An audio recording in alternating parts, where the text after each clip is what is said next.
আসসালামু আলাইকুম। সবাই কেমন আছেন? আশা করি ভালো আছেন। আজকে আমি আপনাদেরকে সকাল সকাল আমার ছাদ বাগান দেখাবো। এই যে দেখেন বাঁধাকপি, এইটা হইছে। এই যে দেখেন বাঁধাকপি হইছে, আলহামদুলিল্লাহ। এগুলা আমি লাগিয়েছিলাম, অনেক সুন্দর হয়েছে। এই যে দেখেন চিপা চাপার মধ্যে হয়ে আছে। এই যে টমেটো আসছে গাছে। এই যে দেখেন লাল শাকে ফুল চলে আসছে, খাওয়া হয় নাই, যার কারণে যে টমেটো গাছে অনেক ফুল আসতেছে। পালং শাক কত বড় হয়ে গেছে।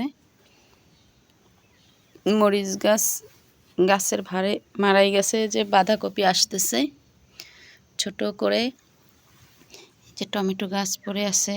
বেশ কয়েকদিন আমার ছাদে আসা হয় নাই, একটু ব্যস্ত ছিলাম, যার কারণে আসতে পারি নাই।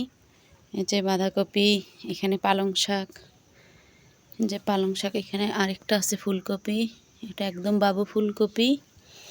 লাল শাক, এগুলো আমি অনেক আগেই লাগিয়েছিলাম।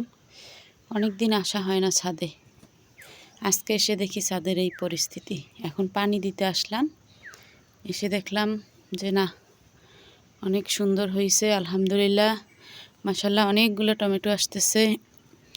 এই যে দেখেন টমেটোগুলা ফুল আসতেছে অনেক, আরও ধরবে অনেক ইনশাল্লাহ।